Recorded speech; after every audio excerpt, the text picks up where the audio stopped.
नाइनीन आदाब सलाम।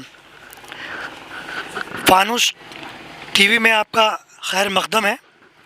आज फिर हम मौजूद हैं भारतीय किसान यूनियन के धरने पर, जो पिछले 28 अगस्त से लगातार जारी है और नगर पालिका प्रशासन इनकी कोई सुनवाई नहीं कर रहा है। पिछले 28 अगस्त से जो ये धरना चल रहा है ये मुसलसल जारी है और नगर पालिका प्रशासन के द्वारा या चेयरमैन के द्वारा कोई वार्ता नहीं की गई है अभी तक। और आज हमारे मोहम्मद रियासत सलमानी साहब, इनसे बात करते हैं कि ये धरना क्यों दिया जा रहा है, इसका मकसद क्या है। ये धरना जो है तालाब की खुदाई को लेकर दिया जा रहा है और जो तालाब की जिस जगह पे तालाब है उसकी खुदाई होनी चाहिए, जो कि पूरी तरीके से मुकम्मल खुदाई नहीं हुई है। बस मैं इतना ही कहना चाहूँगा। उसी वार्ड और महल्ले के रहने वाले मसरूर सलमानी साहब से इनसे जानेंगे कि जो ये धरना है ये आखिर कब तक चलेगा और इसका ये ख़त्म कब होगा। मैं शुक्रगुजार हूँ फानूस टीवी का, जिन्होंने इस धरने की आवाज़ को लोगों तक पहुँचाने का काम किया है। और मैं शुक्रगुजार हूँ भारतीय किसान यूनियन का, जिन्होंने इस धरने का समर्थन किया है। और हम तो यही चाहते हैं कि झोड़ की खुदाई मुकम्मल होनी चाहिए। हमने कल भी यही कहा था, हमें किसी की जगह नहीं चाहिए, हमें तो वही जगह चाहिए जो झोड़ की है। इसके बाद हम बात करते हैं धरने पर मौजूद मोहम्मद सलीम साहब से और उनसे जानेंगे कि जो ये धरना दिया जा रहा है इसकी ये क्यों दिया जा रहा है। जैसे कि वैसे तो आप सभी जानते हैं, हमने पिछली वीडियो में भी दिखाया था कि इस धरने का मकसद क्या है। इनसे भी जानते हैं ये आखिर इस वक्त तक रात के 11:15 बज चुके हैं और ये यहाँ पर डटे हुए हैं।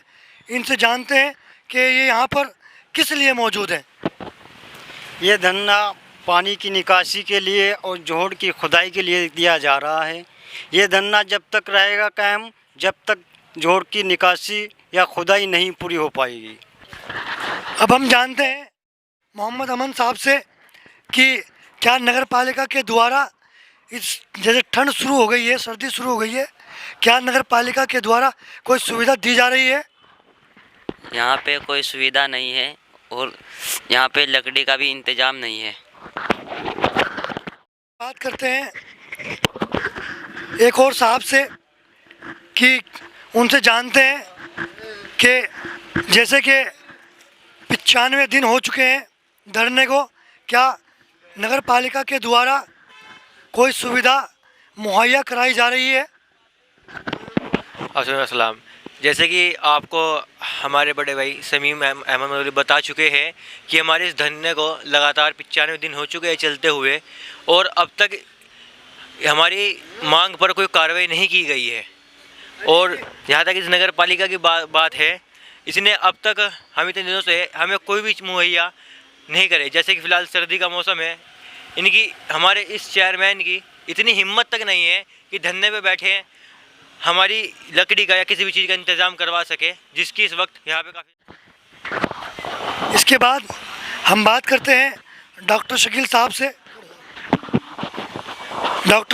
से और उनसे जानते हैं कि बताया जा रहा है जिस नंबर को आप लोग तालाब बता रहे हैं ठीक उसी को ही कुछ लोग कब्रिस्तान बता रहे हैं। ये पूरा मामला क्या है। साथियों, मैं आपको बता दूं कि मोहल्ला टोली के कुछ लोग खसा नंबर 500-501 जो कि तहसील के अभिलेखों में तालाब के नाम से दर्ज है, नगर पालिका में भी तालाब दर्ज है, लेकिन उसी महल्ले के कुछ लोग जिन लोगों ने उस नंबर पर अवैध कब्ज़ा कर रखा है वो उस नंबर को कब्रिस्तान बता रहे हैं और हैरत की बात तो ये है कि कब्रिस्तान होना कोई बुरी बात नहीं है, लेकिन वो अपना निजी कब्रिस्तान बता रहे हैं। वहाँ किसी का भी निजी कब्रिस्तान नहीं है। तो इस मामले में डॉक्टर साहब, जैसे कब्जा धारक हैं, तो नगर पालिका का क्या रुख है? क्या नगर पालिका उन लोगों को नोटिस या किसी तरह की उनके प्रति कार्रवाई कर रही है या सहानुभूति दिखा रही है? जहाँ तक नगर पालिका की कार्रवाई की बात है, अतिक्रमण हो या अवैध कब्जा, नगर एक एक्ट है, पीपी एक्ट, जिसके तहत अगर कोई भी सरकारी संपत्ति पर अवैध कब्जा या अतिक्रमण करता है तो नगर पालिका की जिम्मेदारी बनती है कि वो पीपी एक्ट की कार्रवाई करे। लेकिन अफसोस, सदअफसोस, यहाँ की नगर पालिका प्रशासन के अधिकारी हों या चेयरमैन हों, इन लोगों ने आज तक भी कोई पीपी एक्ट की कार्रवाई नहीं की है। इसका मतलब ये है कि इन लोगों ने उन लोगों से साठगांठ कर रखी है। डॉक्टर साहब, जैसे कि कुछ तालाब की खुदाई कुछ हो चुकी है, तो अब वर्तमान में पानी की निकासी की क्या स्थिति है? जब भारतीय किसान यूनियन ने धरना शुरू किया तो नगर पालिका ने खुदाई का काम शुरू किया, लेकिन वो खुदाई मुकम्मल नहीं हो पाई है, जिसका जीता जागता सबूत ये है कि इसी महीने के पहले हफ्ते में 2 दिन लगातार बारिश हुई थी, जिसका नतीजा ये हुआ कि नालियों में पानी भर गया था। लेकिन नगर पालिका प्रशासन तालाब की पूरी खुदाई करने को तैयार नहीं है। डॉक्टर साहब, अगर तालाब की मुकम्मल खुदाई हो गई तो क्या पानी की निकासी का समाधान हो जाएगा या उसके लिए कुछ और व्यवस्था बनानी पड़ेगी?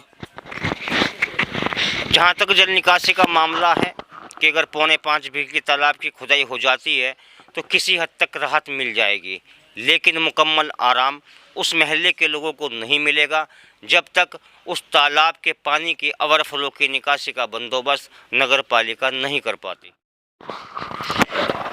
अब हम जानते हैं मसरूर सलमानी साहब से कि क्या वहाँ पर जहाँ पर कब्रिस्तान बताया जा रहा है, जो 500 नंबर है, तो 500 नंबर में कुछ लोगों के द्वारा कब्रिस्तान बताया जा रहा है, क्या अभी वहाँ कब्रिस्तान है या उस पर प्लॉटिंग की जा रही है, बेचा जा रहा है?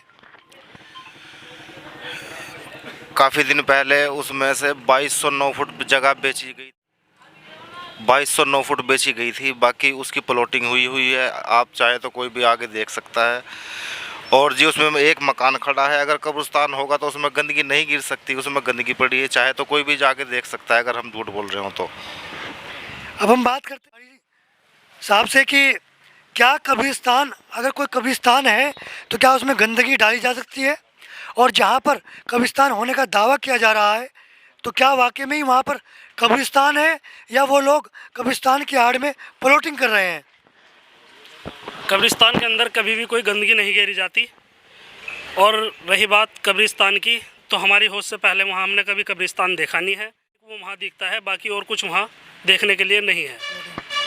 बाकी प्लॉटिंग में वहाँ पीछे भी भीम गड़े हुए थे पहले, जो उन्होंने कुछ अपने लोगों से ज़मीन खरीदी हुई है और बीच में एक मकान बनाया हुआ है। बाकी वहाँ का और कुछ भी कैसा भी हिसाब नहीं है। तो आप सोचिए, क्या कोई भी कब्रिस्तान बेचा जा सकता है?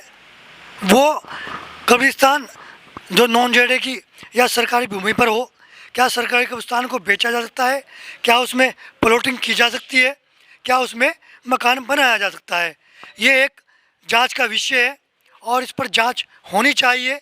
जिन लोगों ने प्लॉटिंग की है या उसको बेचने का काम किया है या मकान बनाया है, उन लोगों पर सख्त से सख्त कार्रवाई होनी चाहिए। फानूस टीवी से शमीम अहमद की रिपोर्ट, मंगलौर।